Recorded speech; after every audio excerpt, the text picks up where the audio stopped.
Hello, everybody. My name is Gene Joly. I'm from Musician's Friend. I'm here today with Marcus Ryle, co-founder of Line 6, great company that many of you are familiar with. They've been around since the mid-1990s, but Marcus's history in the industry goes way back, and it's a very, very interesting journey. I know I've heard some of the stories, the journey you made as a musician, going back, being a prog rock fan, playing keyboards and so forth. True. But love for our audience, to tell everybody kind of the history leading up to the formation of Line 6. Sure. Well, certainly I'll start with a love for music.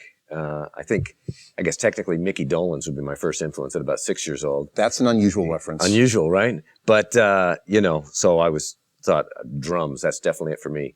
I think my mom put up with maybe a month of a snare drum blasting in the house when I was 6. It's a common story in rock and roll. Yeah, and suggested maybe piano would be a better choice. So I was taking piano lessons and just started playing in bands when I was 12, and keyboards really became my main instrument, and just have had a love for music, prog being certainly one of the genres that I was quite attracted to back in the day.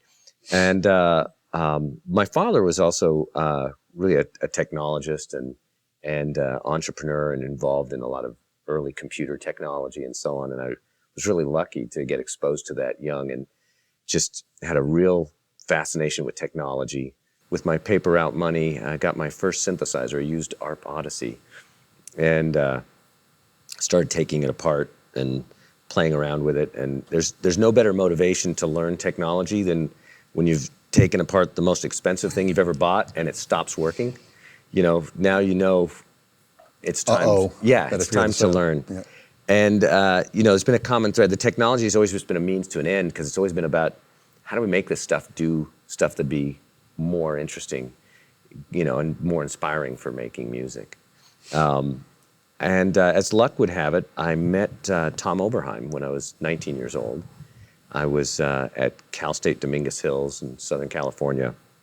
They had a great synthesizer lab and recording studio, and I was actually helping out in teaching some labs and classes, because I had gotten into that technology very early. And he came down to do a guest lecture, and wanted to see some of the work we were doing, and he offered me a job. At that time, Oberheim was this great American synthesizer brand, but a nice small company in Santa Monica, and just a few engineers, and it was a great creative space to learn. And as it turns out, probably, I think within 6 months of me starting there, the French guy joined, Michel Douadic, who came over from Paris. He was working at, I think it's called Piano Center, which was a big music store in Paris that also did a lot of synthesizers. He was doing repairs, and he was very fascinated by Oberheim synths as well. We actually started working together in 1980, and Michel happens to also be the co-founder of Line 6, and we still work together today. So my first official job in the industry was at Oberheim, and getting a chance to design. That's a great place to start. Yeah, it's fantastic.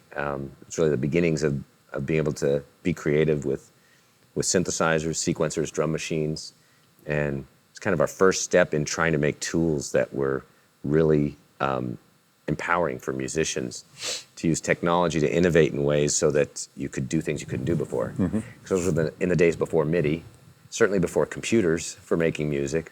So that was really the first time you could have a sequencer, a drum machine, and a synthesizer. That was the Oberheim system. The system, the Oberheim system. Pre-MIDI. Right, and they were connected together, and you could actually have everything in sync and compose and make music with a system just by playing on it.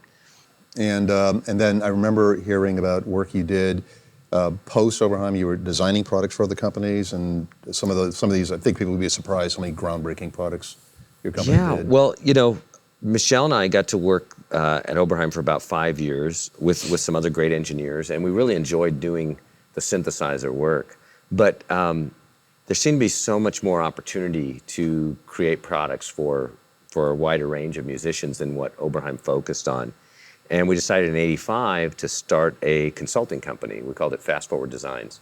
Our mission was really simple. We just wanted to be able to design great products and advanced music technology, but we didn't want to deal with all the other aspects that major companies have to, like manufacturing and sales and marketing and so on. We just wanted to focus on developing products.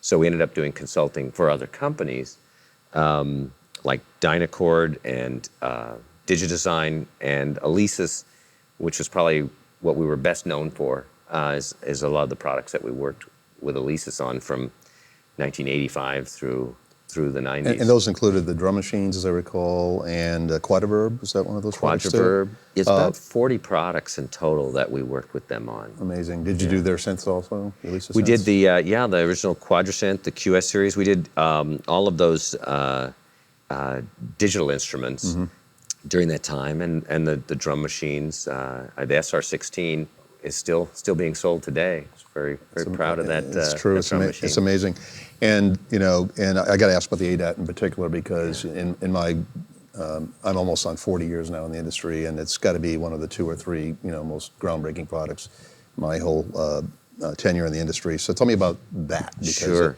seemed to have come out of nowhere. Clearly didn't. Yeah. Tell me about the story behind it. Well, it is a great story, and it was actually a great education for me because this was very late 80s.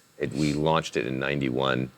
And Keith Barr was the founder of Alesis. He had a great audaciousness, you could say, of having real bold ideas. And we'd worked on a lot of great technology, but it took a lot of guts to say, no, let's make a digital tape recorder. Something that clearly Alesis Which then or were us $100,000 plus back in the day. Right. It was really the dream of any musician, right? Remember, that's at the time when at home we'd all have Porta studios and things like that, which were awesome, right? But you always felt like, okay, I can make a demo at home, but I'm going to have to go spend a lot of money in a big time studio if I ever want it to sound like a real record, right? So it was always the dream. I mean, could you get the kind of recording quality you get in a studio at home? So there's no question. I mean, we all really believed from the beginning this could really change the industry, but it was a very daunting project. There were, a lot of engineers at Alesis, a lot of engineers here. We were a team of about 11, I think, at Fast Forward at that time, and several people, many of which are still work here.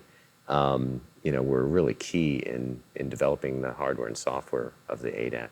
But it really exceeded our expectations, and we really set out to make something groundbreaking, and it was thrilling to see what an impact it had on so many musicians. $4,000 for 8 tracks For 8 tracks. Of digital audio, and they were synchronizable, and it just completely huge game changer. And a lot of our audience was around and remembers that, and for the younger generation may not, but it was a seminal moment in the evolution of multi-track recording in our industry. So thanks for sharing that story. I mean, it's just an amazing product. Well, thank you, Marcus. That was great. I look forward to our next session. Cool.